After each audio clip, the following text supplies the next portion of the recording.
This is André Esteves. André, let's start with the big picture. Pardon me. Wardrobe malfunction. I met yesterday with one of the biggest investors in Brazil, a billionaire with decades of success all over the world. And he told me that the future never seemed more dismal, gloomy. He's worried about tensions between the United States and China. He's worried about the shift of protectionism in the U.S. and in Europe. He's worried Trump will win the U.S. election and create chaos in geopolitics, and with it, of course, the global economy. You are arguably the most powerful investment banker in Latin America. What do you see when you look into the future? I'm less gloomier than that. I think, of course, we have global geopolitical tensions, a lot of things to worry about. But generally, the world has been handling that.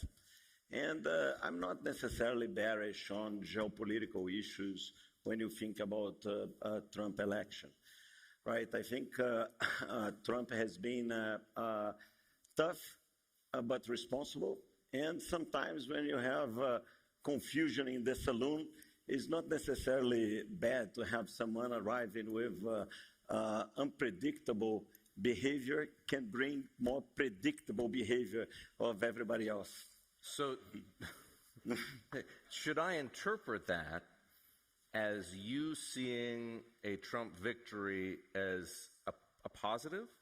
No, I'm just saying that you have a genetic view of bringing more unpredictable outcomes, and I don't think it's not necessarily true. Unpredictability, isn't that necessarily a bad thing? Yes, that's my point.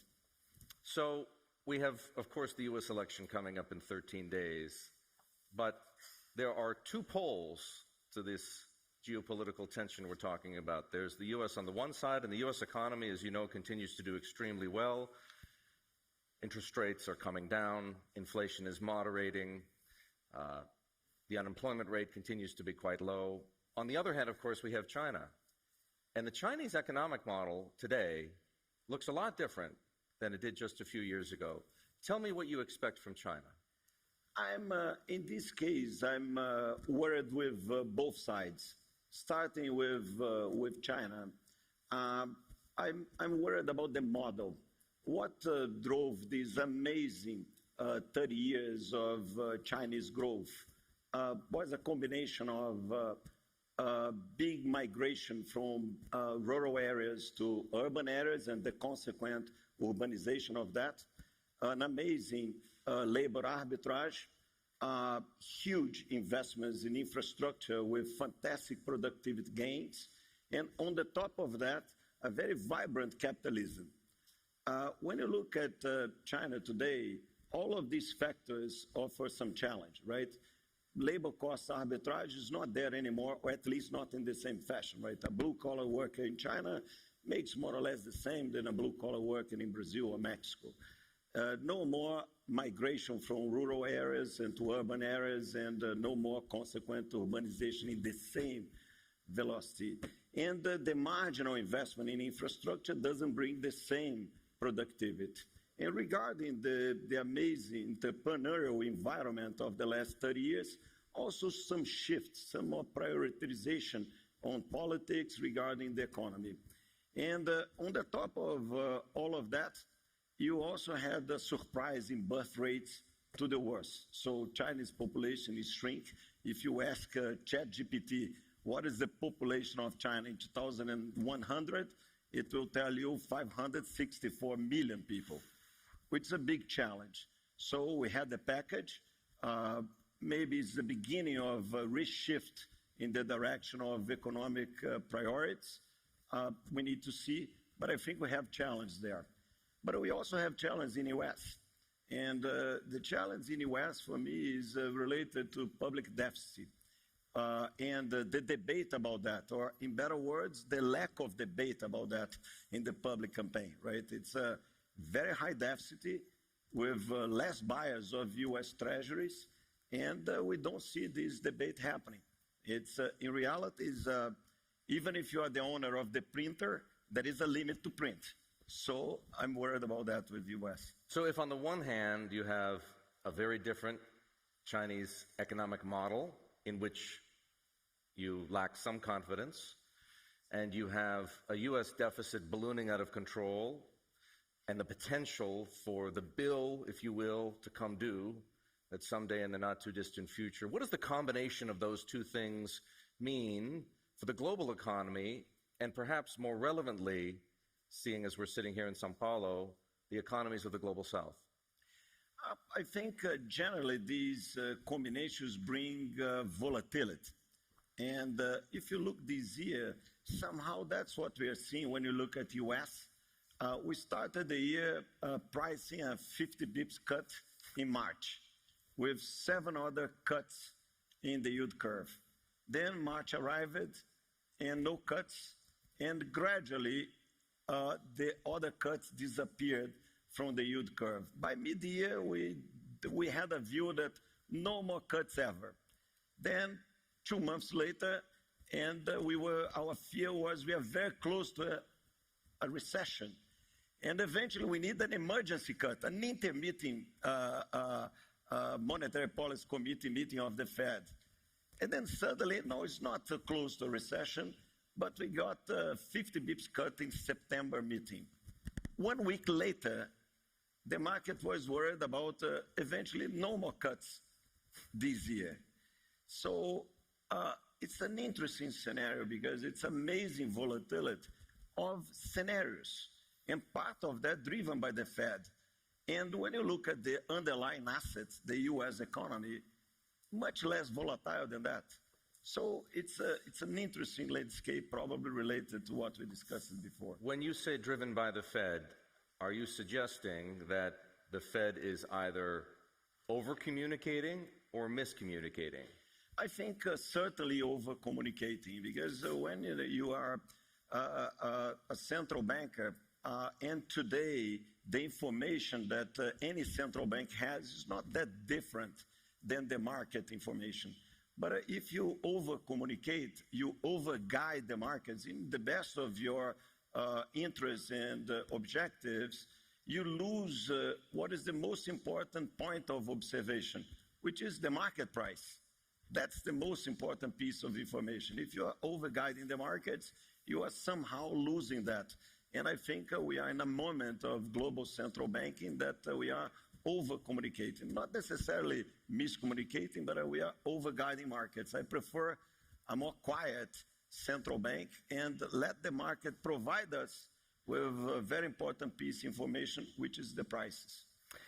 Most of the world's major central banks, including the Fed, are, of course, cutting interest rates as inflation subsides. The Banco Central do Brasil is going in the opposite direction. It's raising rates. And usually, when a central bank raises rates, the currency appreciates.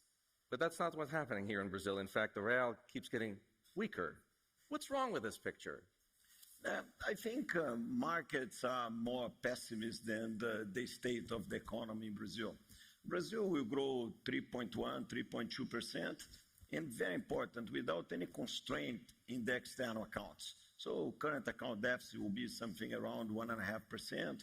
We have international reserves that are quite liquid, the US Treasuries, low external debt. So it's an interesting balance. There is a lack of confidence about long-term fiscal results, which is we need to deliver.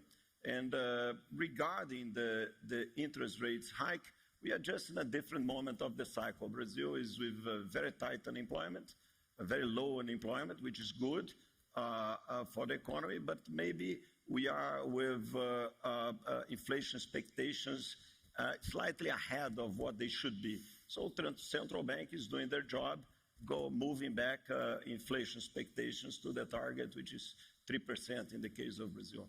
Is fiscal credibility the underlying problem here? We have, in a certain way, it's a similar situation than US, right? We have this year a pretty similar number of nominal deficit to GDP, Brazil and US. The difference that we don't own a printer, and we need to be more rigorous than the US regarding that. So we need to deliver about that. We need to be disciplined, but the good news about Brazil is that the fiscal deficit or the fiscal topic is being discussed every day in political campaigns, during the newspapers, in debates about that. And that's what I like. The first step to solve a problem is to identify the problem. And what scares me in the U.S. that even without many buyers of long-dated treasuries, you are not discussing the topic. Roberto Campos Neto has been a stalwart of monetary rectitude here in Brazil. He has conferred enormous credibility to the central bank. Will his successor, Gilberto Golípalo, be as resistant to political pressures as Mr. Campos Neto has? I think we are in an interesting moment of central bank in Brazil, or the monetary history in Brazil. First, Roberto was the first independent central bank. The independent, constitutional independent central bank in Brazil is recent. Roberto is the first central bank governor that runs an independent central bank.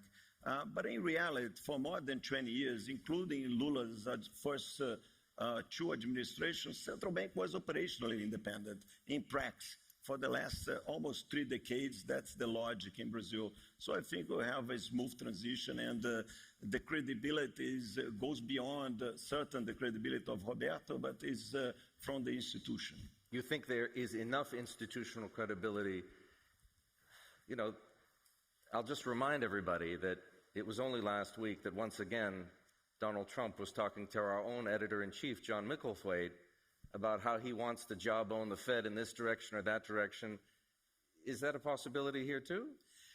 I think part of the job description of a president or any politician is to make comments about the scene. But honestly, I think central bank under this administration, the next or the previous, will take technical actions, and I don't have any doubt about that.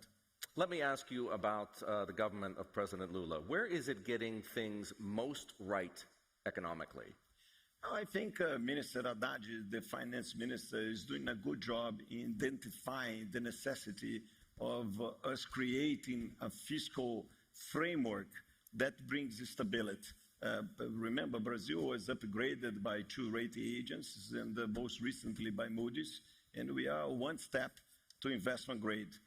We need to continue to deliver, and it's normal to have doubts, and we have a past of not necessarily fiscal discipline, so we need to deliver better results for the future. And I think Minister Haddad is absolutely aware of that. Where is this government getting things most wrong? I think it's still early on that, but I think honestly the government is doing a good job in creating the fiscal framework. And what I think we should do is I prefer that government tightens more fiscal policy in order of keep less tightened monetary policy. That's one thing. On the microeconomic level, we are in a tight labor market, and we created in Brazil a fantastic net of social support, which is an achievement for Brazilian society. But when you have zero unemployment, more or less where we are, it's time for us to release some of these policies that made a good job in the last 20 years in order to push people back to the formal labor market. So I would like to see these 2 moves, and I think it will be very healthy. I'd like to ask you about the local financial services market. Your firm, BTG Pactual, is a giant in the wealth management business. As you know, asset management has been transformed in the United States and Europe over the past 15 years. Fees have collapsed. You can buy an index fund for just a few basis points. But here in Brazil, as I understand things, those funds are still pretty expensive, not index funds. Mutual funds, you still pay maybe even a couple hundred basis points to own an equity mutual fund, in excess of 100 basis points to own a fixed income mutual fund. Why are the fees so high? Not BTG funds.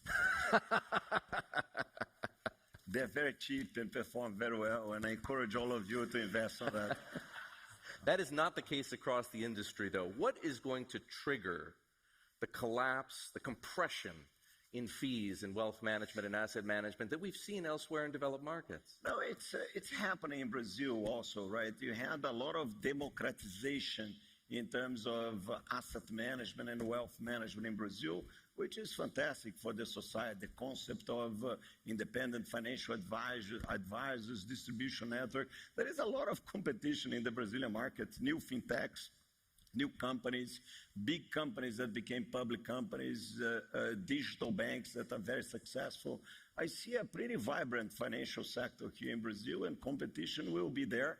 Regulation is very advanced. You have peaks in Brazil that you don't have anywhere.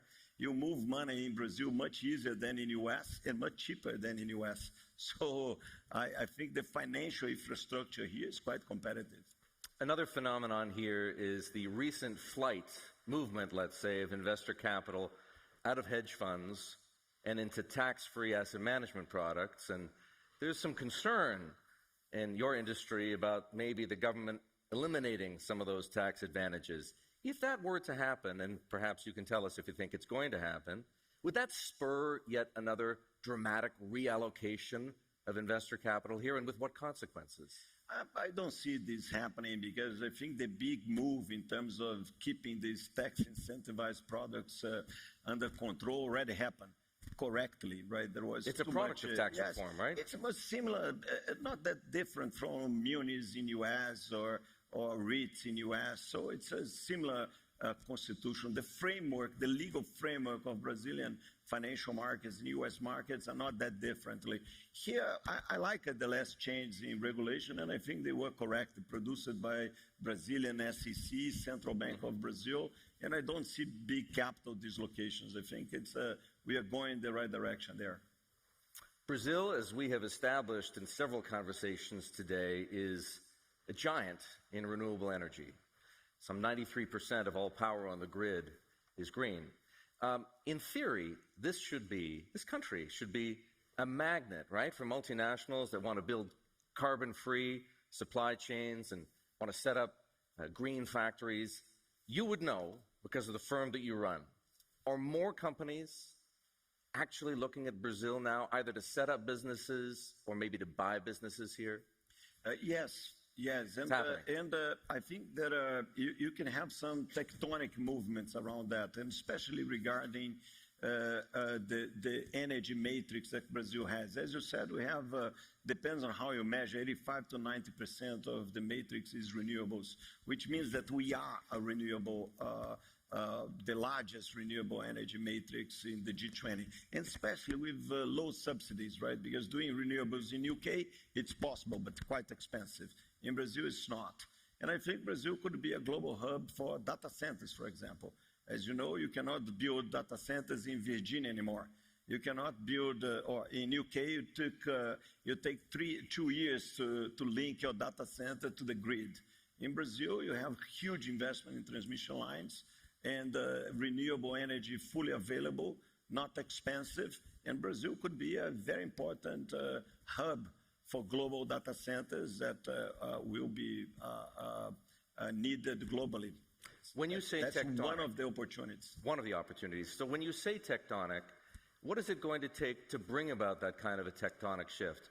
Foreign companies find it difficult to operate in Brazil. What does Brazil need to do to make it more attractive, more easier, if you will, for foreign companies to operate here? Yeah, it's partially right, partially wrong, because if you look the last 20 years, FDI of Brazil has been one of the top 5 globally in the world, right? And we receive well American companies, European companies, Middle Eastern companies, US companies, and Chinese companies. So it's a good hub for FDI. And has been like that through different cycles, different governments, different global perspectives. But of course, we could do more. And we are not ideal, far from ideal.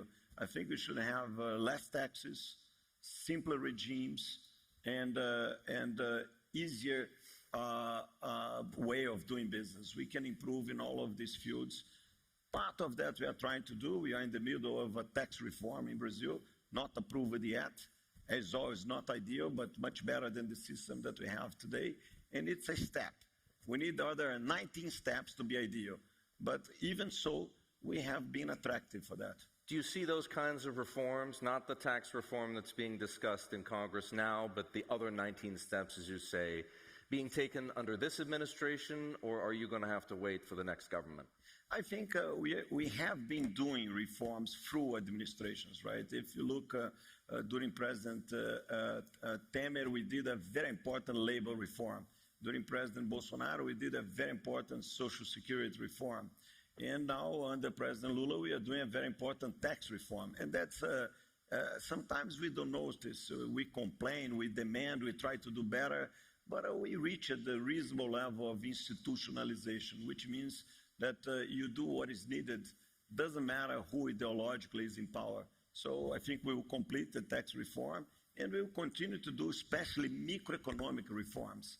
So if you look also on this side, a lot has happened in Brazil, from the independent central bank to a lot of privatizations, concessions that are going on now under this government, under the previous government, and certainly under the next government. If you look in the last 3 years, we privatized the three out of the 6 largest state-owned companies, right? It's Sabesp 2 months ago, the largest water and sewage company in Brazil.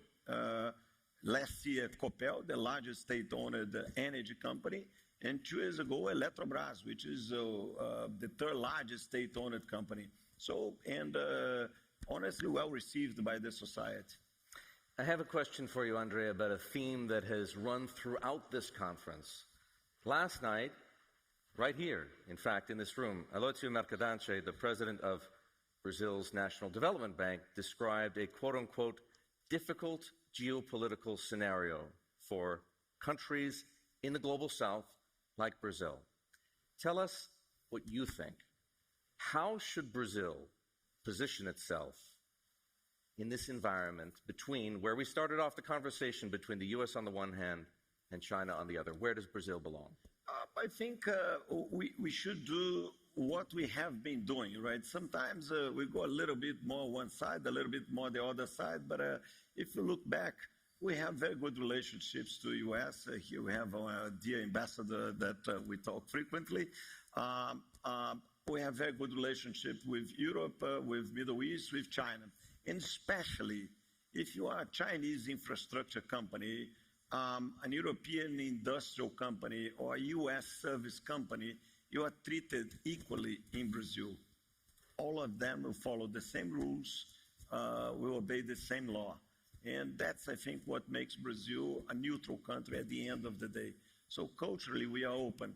Doesn't matter if you came from Middle East, China, or U.S., you'll be treated equally. So we'll provide service, you need to pay taxes, you get BTG advice, and you do good business in Brazil. And nobody cares if you are making money, you pay your dividends, and it will be welcome. And that's what makes Brazil eventually a winner in this big geopolitical dislocation of divisive world. André, I'd like to thank you very much. Yeah, thank you. Ladies and gentlemen, please join me in thanking André Esteves. Thank you.